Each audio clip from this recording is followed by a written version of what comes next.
masih ada juga hal-hal yang masih perlu dibenahi, dan yang akhirnya pada perkembangan kasus di kita tentu kita berdoa bersama-sama, kita berharap secara bersama-sama mudah-mudahan ini segera dan cepat berlalu.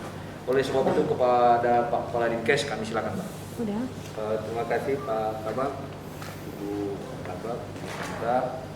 Hari ini kita kembali bertemu dalam rangka menyampaikan beberapa perkembangan terkait penanganan COVID kita di Kepulauan Mentawai.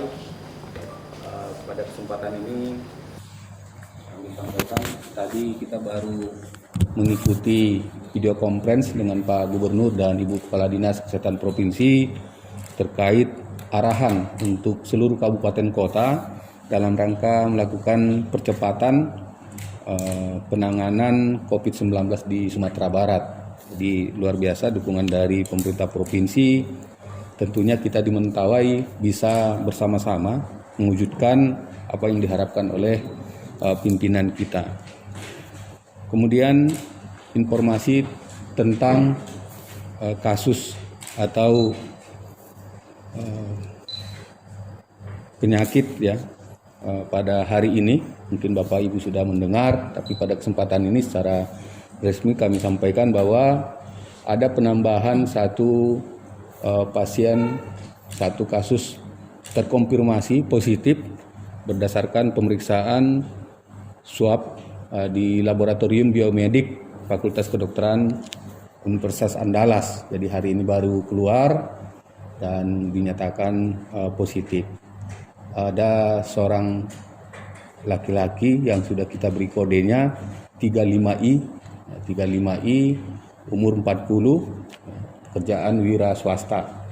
Di beliau, kalau kita lihat perjalanannya cukup panjang, 46 hari baru kita bisa deteksi menjadi pasien positif terkonfirmasi. Artinya apa? Berarti ada ruang panjang sebenarnya. Jadi 14 hari, 21 hari ternyata tidak bisa jadi pedoman kita. Maka kepada kita semuanya, belajar dari pengalaman ini, tetap kita melakukan physical distancing, social distancing, rajin cuci tangan pakai sabun, melaksanakan protokol kesehatan. Karena ternyata 14 hari tidak juga menjadi satu pedoman. Ini satu hal, hari ini kita sudah tetapkan 46 hari. Yang bersangkutan datang ke Mentawai tanggal 30 Maret. Jadi 29 dari Padang, 30 Maret sampai di sini, dan kita sudah lakukan rapid test. Diawali dengan rapid test pada tanggal 4 dan 5 Mei, 4 dan 6 Mei. Dan itu positif atau reaktif ya bahasa sekarang. Reaktif rapid testnya. Baru kita lanjutkan dengan swab testnya 2 kali, dan pada pemeriksaan kedua ditemukan positif terkonfirmasi. Ini perkembangan, tentunya kita harus bisa menyampaikan kepada seluruh masyarakat kita bahwa penemuan kasus ini bukan aib gitu. Ini adalah satu langkah besar bagaimana kita bisa memutus mata rantai. Karena ada 4 hal yang harus fokus dalam memutus mata rantai. Pertama, menemukan secara dini. Ini sebenarnya sudah terlambat kita menemukan. Kemudian kita melakukan tracking secara masif dan sempurna. Kemudian diisolasi dan kemudian kita rawat apabila yang bersangkutan membutuhkan perawatan. Dan kami sudah komunikasi, tidak ada masalah. Beliau sangat kooperatif, ya. Dia akan datang secara mandiri untuk menjalani, dan tentu kedepannya sampai kita pastikan bahwa yang bersangkutan bisa sembuh setelah nanti melakukan pemeriksaan 2 kali berturut-turut.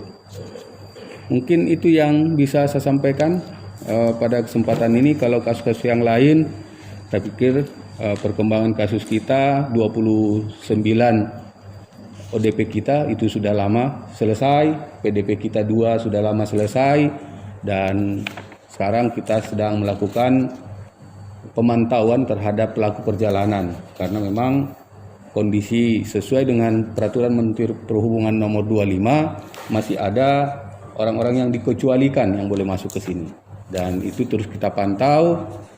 Dan juga perlu kami sampaikan pada kesempatan ini, hari ini kita masih melakukan rapid test setelah 2 hari yang lalu. Udah hari ketiga kita melakukan, dan besok juga kita melakukan rapid testnya. Jadi ini kita lakukan secara masif. Mudah-mudahan kita melakukan rapid test ini dapat menjaring orang-orang yang reaktif, sehingga kemudian bisa kita lakukan swab test. Mungkin itu Pak Kabak yang bisa kami sampaikan. Kalau ada pertanyaan dipersilakan. Terima kasih. Oke, baik, terima kasih Pak Kadis. Artinya sudah bisa terkonfirmasi ada 5 jadinya. 5, 1 yang sembuh ya. Positif kita, 1 sudah sembuh. Artinya tapi tetap itu menjadi hitungan 5 ya. Iya, yang positif di daerah. Oke, baik teman-teman, sudah cukup jelas ya. Kalau ada pertanyaan silakan. Kronologis terjangkitnya gimana Pak? Terus tindakan kepada beliau itu gimana? Ya, perlu saya jelaskan. Ada beberapa yang sudah kami catat ya, perjalanan panjang sebenarnya. Perjalanan panjang dari yang bersangkutan 46 hari sampai kita bisa menetapkan. Memang kita melihat dari perkembangan tracking di tempat lain, dan kita coba melihat juga data PPT kita, ternyata ada nama yang berasal dari perjalanan jauh, dari Sulawesi, kemudian sampai Padang, kemudian sampai ke sini. Itu yang kita tracking, kita ikuti perjalanannya, dan memang hasilnya rapidnya reaktif. Ya, itu menjadi satu kunci awal. Ketika reaktif, maka kita lanjutkan swab testnya, dan yang bersangkutan tidak mengalami gejala klinis, kira-kira gitu ya. Jadi dia tidak sakit, tidak merasakan. Ini yang sebenarnya berbahaya bagi masyarakat kita, karena dia kan tanpa gejala, tidak ada tanda-tanda. Kalau dia jelas sakit, mungkin dia akan berdiam di mana, di rumah. Tapi dia sehat, padahal di dalam dirinya sudah ada terjangkit COVID-19. Dan mudah-mudahan dengan cara kita yang masif sekarang, kita lakukan rapid test, kemudian kita OTG, kita lakukan swab. Mudah-mudahan bisa kita memutus mata rantai secepatnya di Mentawai ini dan menuju zero COVID-19 untuk Mentawai. Warga dari mana nih? Oh ya, ini warga kita, warga Tua Pejat. Warga Tua Pejat yang ada di sini. Pak, Ya.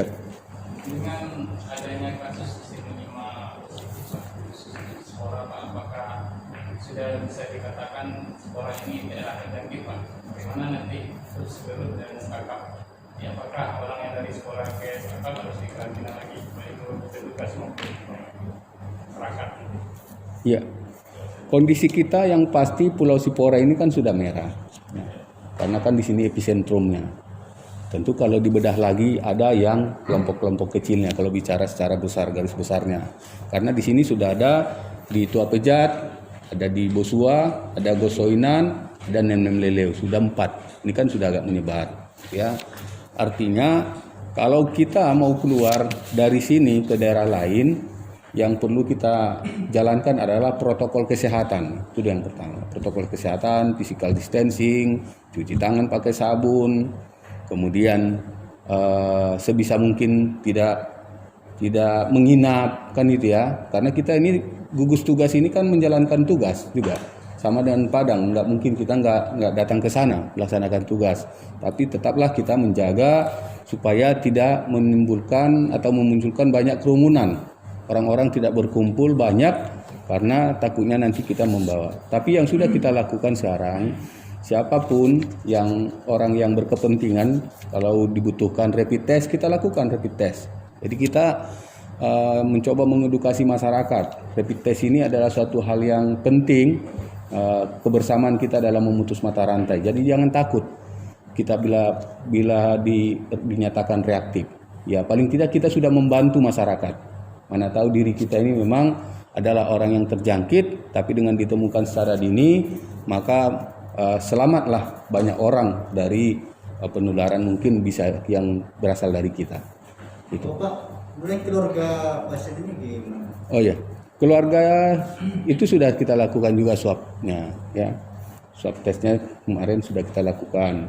Jadi baru yang bersangkutan saja yang ini, yang positif. Tetapi tetap kita akan karantina dulu, ya. Karena nanti kan kita lihat progresnya ke depan, perkembangannya seperti apa. Ya kalau nanti ternyata Ya, dan kita berdoa ya mudah-mudahan kan tidak bertambah gitu. Mungkin itu. Petri, silakan. Iya. Yang pasien yang kelima ini dari sekarang posisi kelima Pak.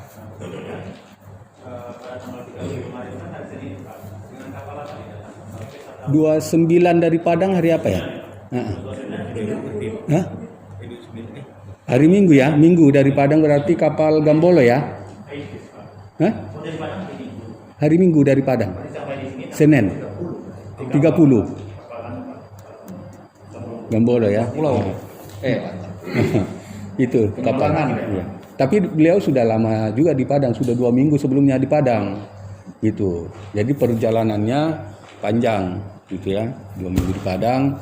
Jadi kita tidak mengetahui di mana yang bersangkutan terjangkit.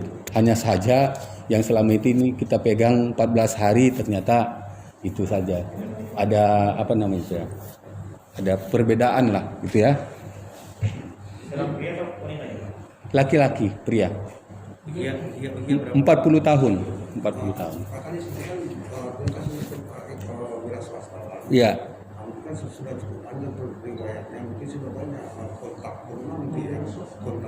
Iya, tentu kita sekarang yang perlu kita edukasi oleh masyarakat kita dan khususnya para media, kita membantu. Pertama, jangan membuat masyarakat kita ini menjadi satu ketakutan, jangan sampai nanti mereka membenci, jangan sampai mereka mengucilkan. Nah, itu harus kita edukasi bahwa ketika ada ditemukan sebenarnya kita sudah ada satu yang hal positif karena kita berhasil menarik satu. Mudah-mudahan tidak ada yang lain kan seperti itu ya. Nanti kalau kita terlalu misalnya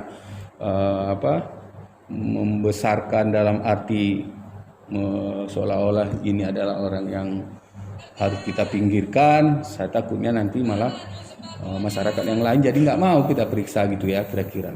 Karena ini kita harus masif semua, karena kita bisa aja pada diri kita ini kan kena, atau teman-teman juga kita nggak tahu. Makanya ini ya sebisa mungkin kita terus sama-sama deteksi dini atau bisa dengan rapid atau PCR.